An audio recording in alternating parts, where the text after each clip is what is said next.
Wind turbines have become an icon of sustainability and renewable energy generation. As turbines get larger and more efficient, the industry is poised to expand into new parts of the country where the winds are lower. This is great news for the renewable energy future, but it could mean trouble for this guy. This furry critter is a hoary bat, one of the migratory species that accounts for over a third of the estimated 500,000 bats that die annually at wind farms in North America. At least some of you are probably surprised to learn that bats collide with wind turbines. After all, bats can navigate with echolocation in complete darkness and capture small insect prey. But it turns out that bats are actually attracted to turbines and unable to avoid the fast-moving blades when they get too close. Research has shown that the other factor that's important to know is that turbines only kill bats when they're operating.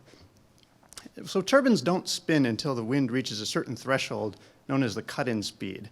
At this wind speed, the turbines are programmed to pitch their blades, start turning, and generating electricity.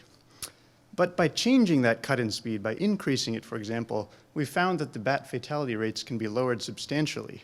The trouble is, an idle turbine doesn't make any power. And so this practice of curtailment, of increasing the cut-in speed, can spell disaster for a wind farm if there's too much time that is required to be curtailed.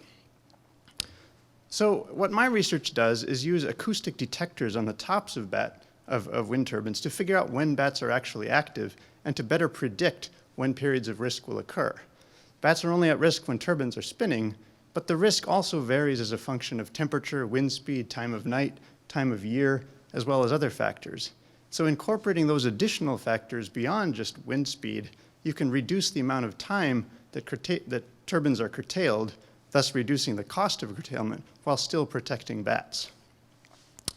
This practice of incorporating additional parameters is known as smart curtailment and has attracted attention. And so part of what my research is doing is creating data visualization tools like the heat map here to help wind operators design an optimal curtailment strategy that minimizes energy loss while protecting bats.